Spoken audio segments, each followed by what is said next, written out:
So this is the plan for the next 45 minutes. There is quite a lot to cover, but really I think the important thing for today is for you to hear from other members that are involved in different ways, about how you can make the most of Q, and for there to be a good opportunity for you to ask questions about your membership. So this is the team leading the webinar today. So we've got two speakers, Q members, Sharon and Lou, and Robin, who I'm sure most of you will be in touch with by email, who's been doing a lot to organise today and will come in to help answer questions as well if any of you have any. So before we get started, I just wanted to just say a huge welcome and congratulations for joining Q. I know for me, completing things like an application form for a discretionary programme is often sort of always on the to-do list. So well done for submitting it and making time to join us today as well. So you're one of nearly 4,000 members in the Q community, which spans all across the UK and Ireland. We're led by the Health Foundation and supported by partners across the UK and Ireland. So that includes NHS England Improvement, Healthcare Improvement Scotland, Improvement Cymru, Public Health Agency in Northern Ireland, and the Health Service Executive in Ireland. So I know that when you all joined, you had to say something about why you wanted to join Q, but I just wanted to briefly reflect on what you've joined, the community that you've joined. Because Q, it is ambitious in scale, but we have a simple aim. We want to make it easier for people to share, learn, and collaborate, because the evidence shows that sharing, learning, and collaborating is the key to successful health and care improvement. So currently we have about 30% of members are working as clinicians, and about 70% who are in non-clinical roles, although many of them may have trained in clinical expertise initially. So this includes people in non-healthcare sectors like academia, policy, the voluntary sector, and also patients and public voices as well. So you've entered a huge network, really diverse backgrounds and experience, who are all working together towards a common agenda to continuously improve health and care quality across the UK and Ireland.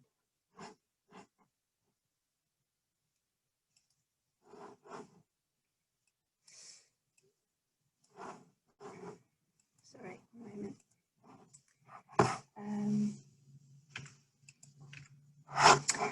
Okay, so I'm just getting to grips with my group Zoom as well, but we'll start off by running a couple of icebreakers just to find out who everyone is that joined the webinar today, and help us to maybe do a few more different functions on Zoom as well. So the first thing I'd like you to do is, if you hover on where your face tile is on the screen, you can see the three little buttons in the corner where you can rename yourself. So if you, just to help everyone know who everyone is, you can rename yourself to add in your name and maybe the organisation where you are, or where you are in the UK. That'd be a really nice way so that we can see who everyone is on the screen. I'll just give everyone a chance to do that quickly if you can find that.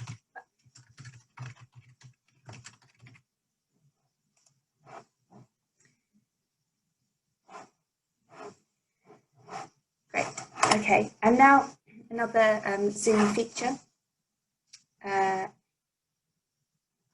Using the annotation tool, which if you hover at the top, I think you probably see this on my screen sharing, there's the annotate button there. If you just press on that, and I want you to just use the annotation tool, or if you can't find it, just put it into the chat instead.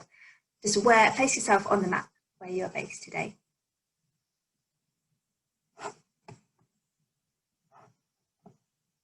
This is a test of our geography as well, so we can see where everyone is across the UK.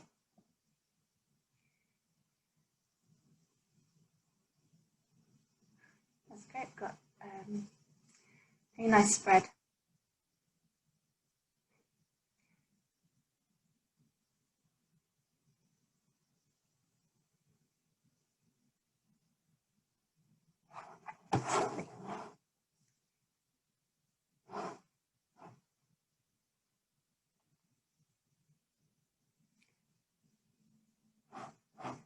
That's great. It's a really nice spread across the UK and Northern Ireland today.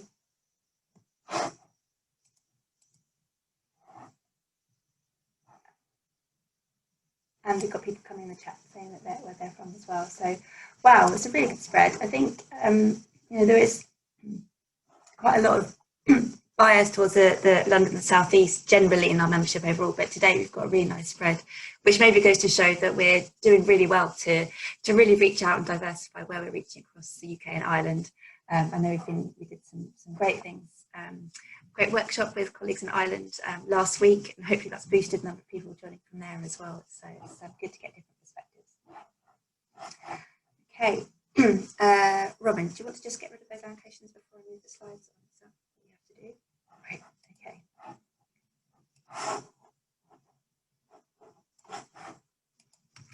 Okay, so the next bit of the icebreaker is just in the chat function.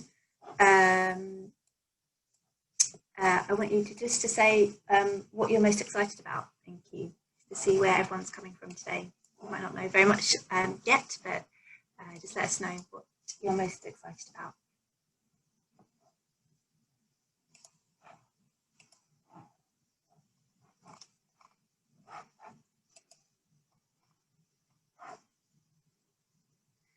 Connecting, learning from others, collaborating.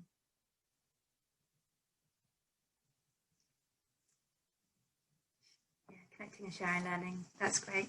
Yeah. I think it sounds like a lot of similar shared agendas today. So that's really nice to see.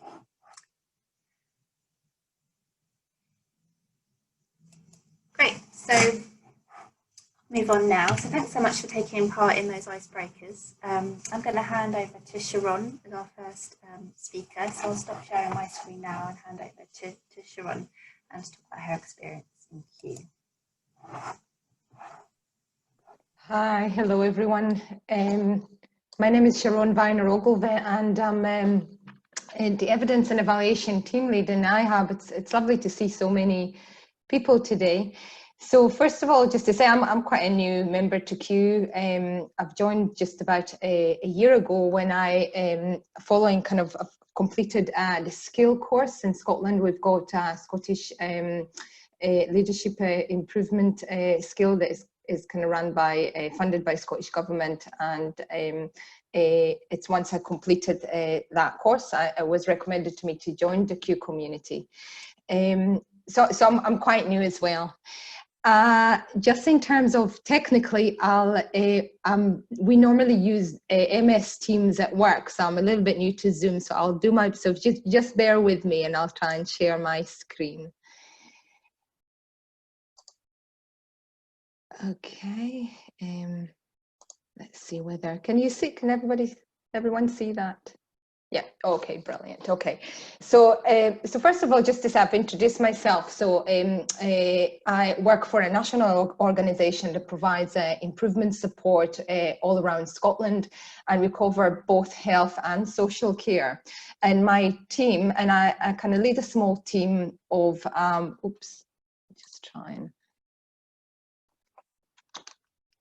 And I lead a small team that consists of health service researchers, information scientists, health economists, and a kind of a role that only exists in our organisation is called knowledge information specialists, which are sort of a combination between researchers and comms people. And our work is really to support a kind of the evidence base for improvement work, and also to evaluate support teams within our organisation to measure and evaluate their improvement work. So that's kind of just background. So we do quite, you know, we deal with loads of requests, you know, each year, and we try to publish as much as we can our evaluation work. So I was really interested when I came to Q to kind of connect with people that kind of support and lead or involved in kind of evaluation of quality improvement initiatives, and to build some connections with them. And that was kind of my main my main kind of reason for joining. But I was also, because we are looking at a lot of, in our organization, we're looking at a lot of innovative approaches. Part of the evidence that we're looking for is not always published evidence. It's often come from local test of change the teams are doing locally. I kind of thought that joining Q would give me an opportunity to link with other people, maybe kind of doing improvement work on a local level that they don't kind of publish in peer reviews paper, but there's still a lot of merit from learning from them. So for me, it was kind of really to try and find out what's happening across the board in quality improvement. So, so although I've only been around for a year, I have managed to kind of tap into kind of various opportunities that Q offers, and there's really so much to choose from. And the one thing that kind of was particularly influential and that I found particularly interesting was the Q visit, and I would really recommend kind of participating in a Q visit. It's a real eye-opener, particularly if you go in and you're doing a Q visit actually in an area that is not your normal area of work, you know, it's not your normal setting. It's really open up a whole new perspective about quality improvement. So I one of the visits that I took part in was a day visit to HMRC in Newcastle, and it did require me to negotiate some time from work to do that. But to be honest, I mean, I would even do that in my own time. It was really well worth it. And the visit itself, kind of, it's quite a full day. You have an opportunity to meet other Q members from across the country during that visit. So there's some time built into kind of networking. But in particular, kind of for me, it was really interesting, the visit itself, because the way it's structured allows you both to kind of meet the team, the leading quality improvement in that organization, but also talk to people on the ground, you know, the grassroots staff that kind of just doing their day-to-day work and seeing how the approach is kind of incorporated on a grassroots level. So so it was really interesting. So, you know, we had shadowing. For example, we shadowed a huddle of a call center. You know, HMRC, a lot of it is basically a large call center. So we shadowed a huddle, and we've seen how to kind of identify common problems and how they really act to solve them really quickly within their team. We spoke to their people development, kind of they had real emphasis on staff development, and we spoke to their staff development time and the internal kind of learning system that they had there. We also spoke to people that were doing all the on the ground, they were doing all the kind of the assessments of tax assessments, and show how they kind of were able to see how they use really quality improvement approaches in their work. It was really interesting that they moved away from key performance indicators into kind of the key indicators for success was about how they incorporated learning into their work. So loads of kind of approaches that you can actually kind of take from them and kind of bring back to your own organization. So I would really say that it was just a really fascinating visit. And you know, HMRC have managed to you know, they saved something like $800 million with the kind of a complete redesign that they've done to their services, and it showed you how ongoing sort of improvement actually can end up as really being transformative. So it was a blended approach between improvement and complete transformation. So yeah, so that was the Q visit. The other kind of two things that I kind of took part of, as I've joined quite a number of interest groups. So as part of the Q community, you've got an opportunity to join interest groups. I think I've joined a primary care one, and also I joined the evaluation interest group. And a part of the evaluation interest group, you get to kind of meet other people that work in quality improvement evaluation, but you also get opportunity to mentor. So there's a number of Q projects that you may be asked if you're willing to kind of mentor and support them with evaluation. So there's an opportunity to kind of offer mentoring support, but also being mentored and supported by other evaluators while doing that. So you kind of know on your own, because a lot of evaluators that coming in would say, oh, you know, I'm not that experienced, or I only worked on 2 projects. So it gives you an opportunity both to kind of build your own skills while being mentored in that capacity. So I felt that was a really kind of nice approach. They also actually offer some funding for that. So they offer payment for that. It's not particularly relevant to me, but for some people it is. So definitely I would encourage you to join any kind of interest groups and to make most how you get kind of weekly newsletters from them. You post a lot of kind of promotion of maybe events, free events, or, you know, learning reports. So I would say definitely really worthwhile joining.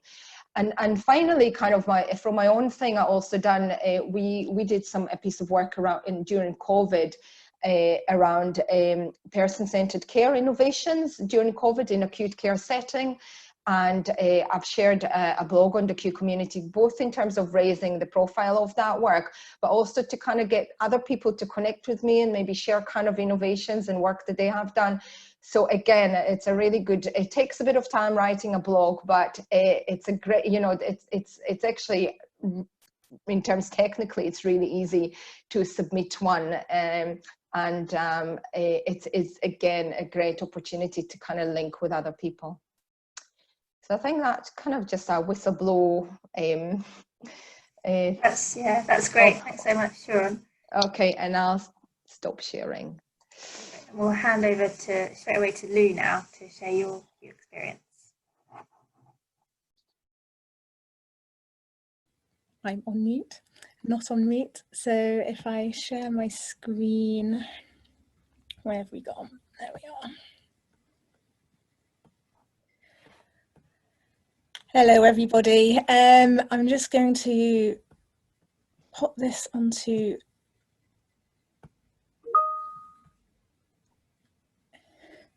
Okay, so my name's Lou. I work for GSQIA. Just start my timer. Start for GSQIA in Gloucestershire, which is the Quality Improvement and Safety Academy there. I'm a Q member. I'm a sailor, a novice ukulele player. I considered writing terrible, but I was feeling kind to myself. My favourite colours are purple and green, and if it sparkles, I love it. I also host the QI Hour tweet chats, if anyone has taken part in those or would like to. So just a quick bit about me. I joined the Q community in 2018. I'm non-clinical, but the daughter of doctors, swore I'd never work in the NHS, but that seems to be the way it goes. And having left the NHS for the arts, I came back. I've been working in quality improvement for 2 years. Really passionate about networks and collaborative working.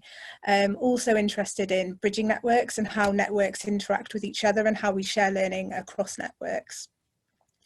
So I'm really a huge believer in relational learning and relational working, and that to make improvements succeed, we need to work in a relational way. We need to build trust, and we need to have diverse viewpoints present at the table so that we're looking at it from all angles. And there's a quote that stood out with me from the School for Change Agents that I did in 2018 that said, change agents should work with 1 foot in the organisation and 1 foot outside. And for me, that's where Q is. You've got that 1 foot in your organisation where you're doing what you're doing and you can share outwardly into the Q community, and you've also got that 1 foot in the Q community where you can get your learning and bring that back into your organisation. So in terms of working well together, Helen Bevan sort of summed it up. As you might tell, I'm quite a fluffy person, but she summed it up in a way that I really liked, which was just start from a place of love. If we all work together well and we all listen and hear, etc., then we can work really, really well together, and the Q community gives so much opportunity for that. And it's here as much or as little as you need us. You might log in occasionally, you might log in all the time. It's also member led, so if there's something there that isn't something, there's something you're interested in and it's not there, have discussions with people, because it might be that you can create that. So quickly run through my experience over the last 2 years then. I also went on a Q visit. I went to Oxford to a car manufacturer at Unipart.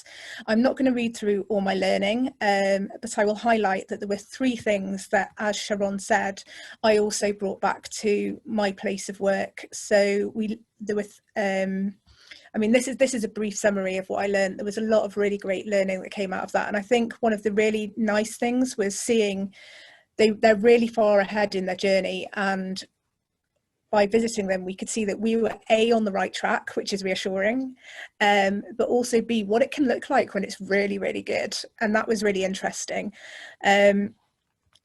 I've also been involved with delivering virtual training recently. So we had some conversations on Twitter amongst various people due to COVID, and I deliver quality improvement training, and it became obvious this was a national issue that we were all facing in terms of how we translate face-to-face QI training into virtual training.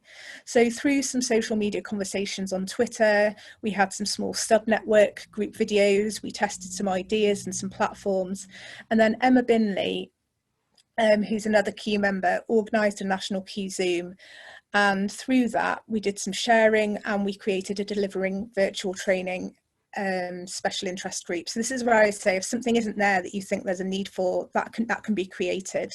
And through that I've attended virtual training sessions, as have other people, but together we've joined together and shared our learning and shared our experiences on there, shared exercises. So we're not reinventing the wheel, we're sharing and learning together.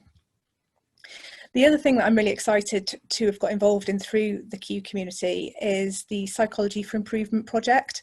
And if you have a look, you'll see that the Q Exchange 2020 has just opened, which is you can bid for some money for an idea that you want to take forward. In 2019, Psychology for Improvement was a project led by a team in Wales from the Anea and Bevan continuous improvement team, and they ran a series of engagement workshops through Q and put out an invitation to join the steering group. Now, Psychology for Improvement is a massive interest of mine, so I submitted an expression of interest and I am now part of that team as well. So that's been a really nice learning opportunity and also an opportunity to network with some new people. So I've hit my 5 minutes, so I'm just going to very quickly say my top tips for getting the most out of Q. Update your profile, tell us who you are, join and introduce yourself on some of the interest groups, get involved, write blogs, join webinars, learn from others, sign up for the randomised coffee trials, and could you be a Q Exchange winner in 2020? Think about whether you've got a great idea to submit. But basically, I'd say follow your heart. Don't do what you think you should do. Do where your heart lies, because that's where you'll get the most learning. And if you want to connect, those are my details to follow up afterwards, and I would love to have a conversation with you. And that's me done. That's great. Thanks so much, Lou and Sharon. That's great. I'm just going to say I'm going to have to nip away now, but it's lovely to meet everyone. And if you do want to say hello, I'm on Twitter. Come and find me. Thanks very much. Bye. Great. Thanks, Lou. Great. So thanks so much for that. I mean, you heard it there from 2 members who've had two different experiences of different activities in front of Q. But I'm just going to spend just a few minutes just to sort of go over the kind of the full menu of our offers, and I'll be repeating a little bit of what Sharon and Lou have mentioned already, but maybe just put it in a different context. So yeah. Let's see. So everything we do is about supporting sustainable improvement in health and care across the UK and Ireland. And how we go about doing this is summarised in our theory of change, an extract of which is shown here. So by focusing our efforts on these 4 areas, connecting, collaborating, supporting and developing, we believe, and the evidence shows, that Q can support sustainable health and care improvement.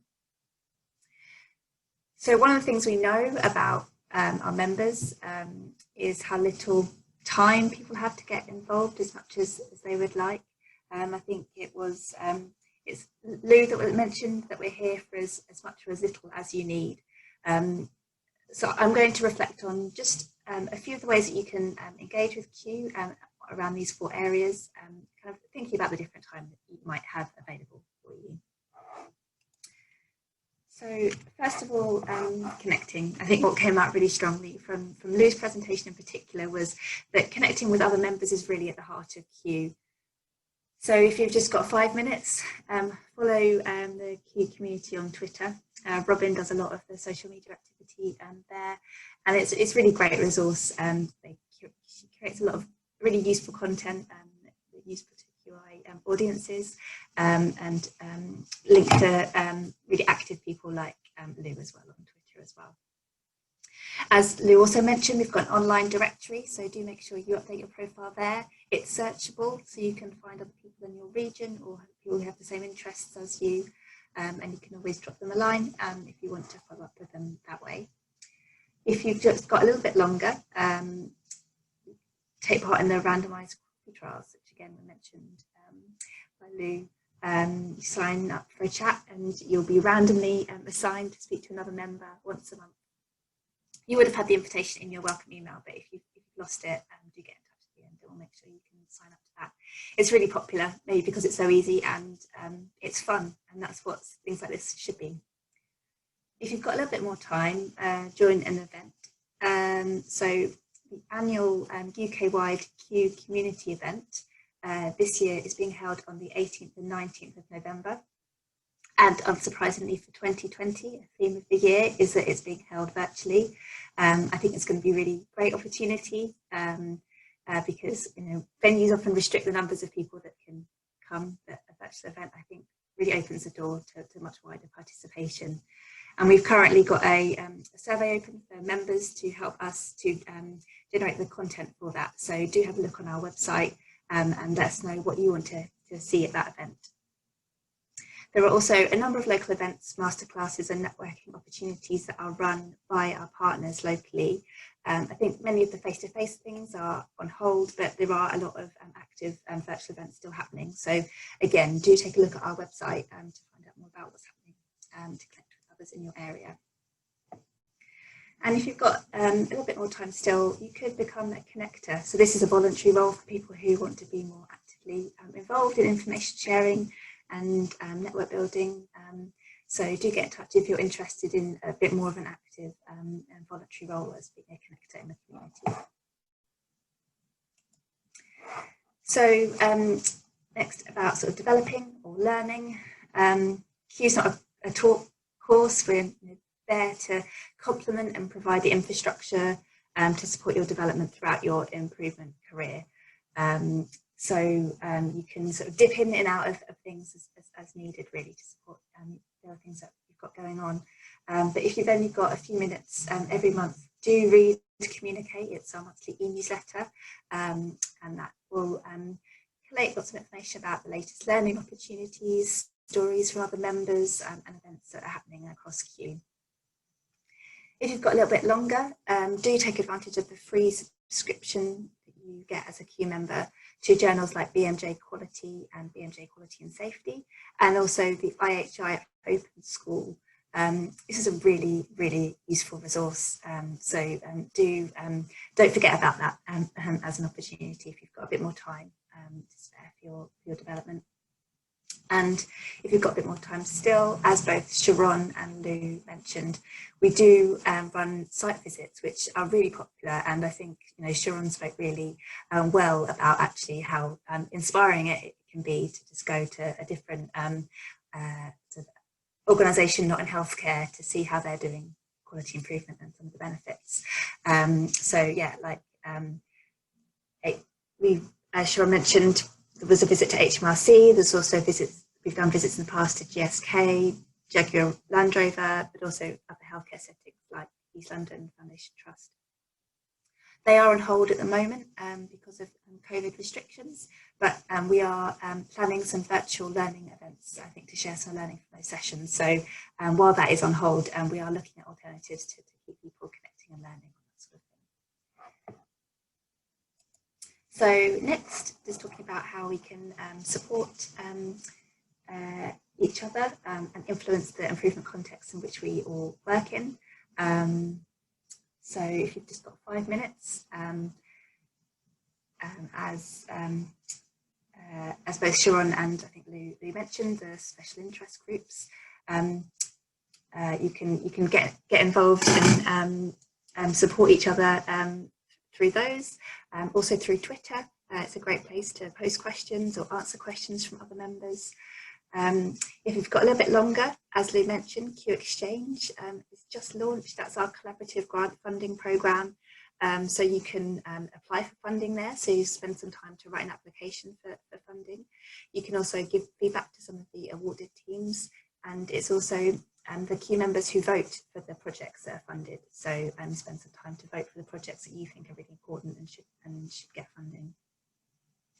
As Sharon mentioned, you could spend a lot of time to write a news piece, a blog, to share it with other members. It might take longer than 30 minutes, as this slide suggests, as Sharon mentioned, but just uploading it onto the website is technically very easy, as Sharon said. So Robin and colleagues in the comms team support you with that. So if you're interested, do have a look at the Share Your News section on the website. If you've got a little bit more time still, you could consider setting up a special interest group if one of the ones that are already there don't meet your needs. There are about 70 special interest groups that cover a whole range of topics. But if you've got some time and you want to set a new one up, there's nothing stopping you from doing that. So by all means, you can go ahead and do that. As Lou said, this is a member-led community, so that's a really important part of how we work. And finally, collaborating.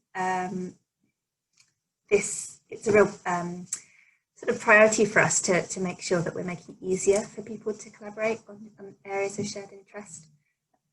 So if you've just got 5 minutes, just as I mentioned before, just get involved in the special interest group. If you've got a little bit longer and got something coming up that you want to collaborate with people on, but you're not quite sure on the best way to do it, you could try one of our creative approaches for problem solving cards. There are a set of cards that you'll receive after this session. They're really popular. They provide you with different tools and ideas for making the most of sort of collaborating with others outside of Q on improvement. So do have a look out for those. They're also available on our website. If you've got a bit more time, you could get involved in some of the collaborative projects that we run here from head office.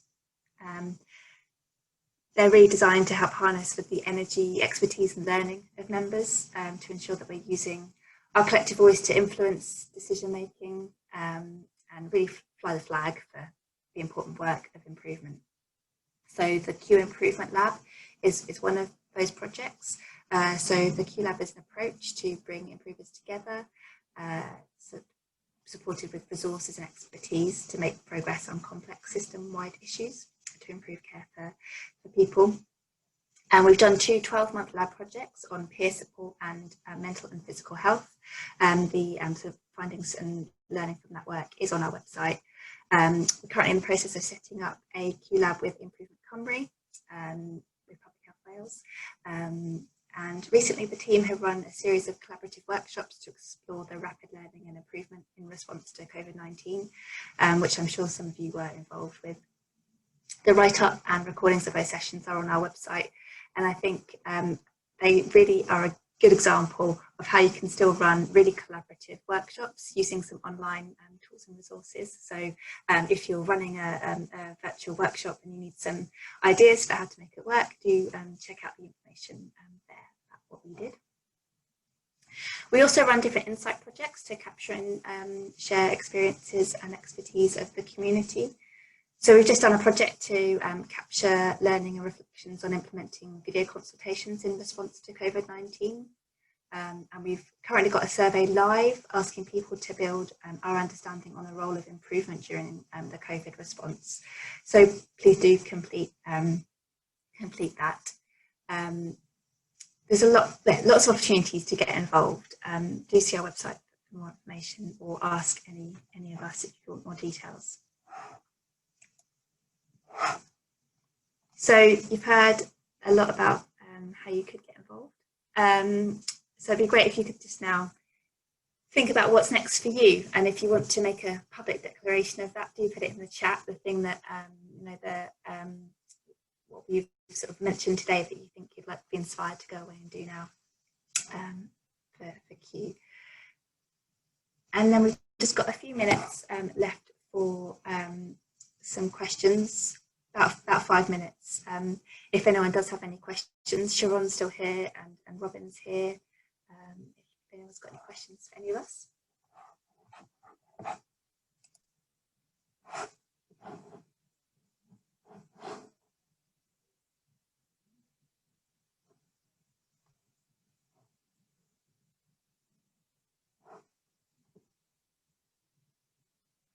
Okay, great. Got people sharing the things that they're going to do, which is really nice. I think it's nice to think immediately what you want to go away and do to make the most of it.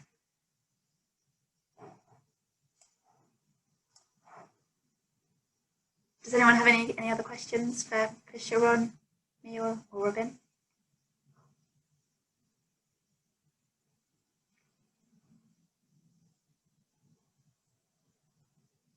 If you want to mute yourself if you want to come in.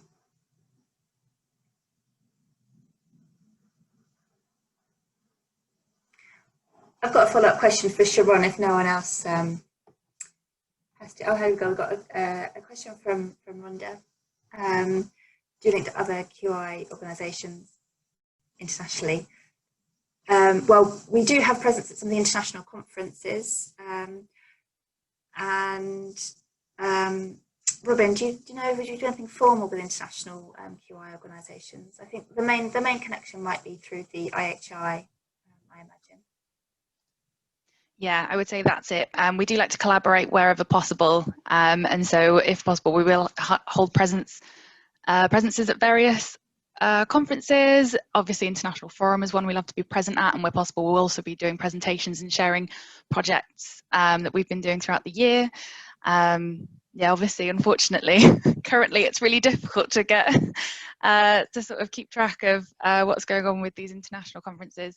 It's a real shame that the one from this year was cancelled, but also we like to share these opportunities for connecting and sharing with the community, as well as getting our team present at the events as well. So it tends to be something we'll share laterally across the community. And actually, International Forum are looking for speakers if anyone is interested in doing any kind of presentations on their work. But wonder if you have any links or particular interests, do let us know, international links.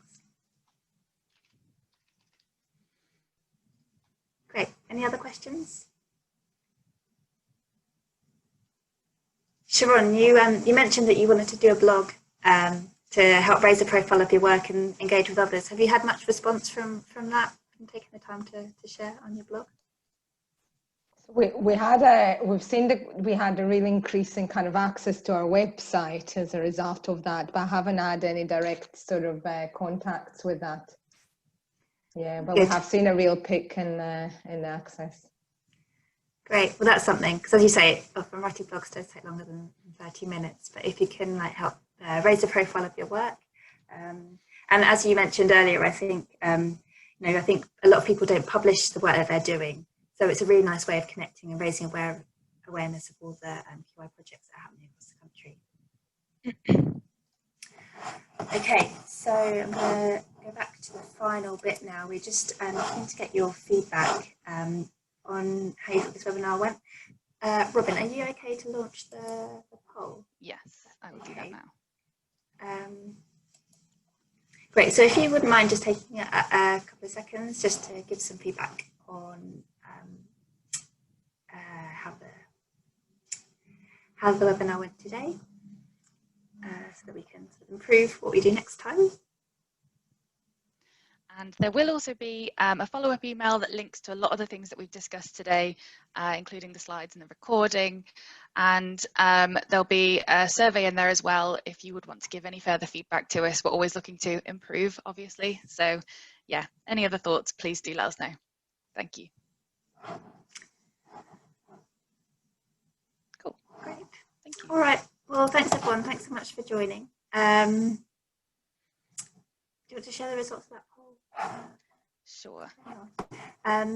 So yeah, we'll turn off the recording now, but we'll leave Zoom on for another few minutes if people want to just have a look over the chat and yeah, keep chatting to each other as well.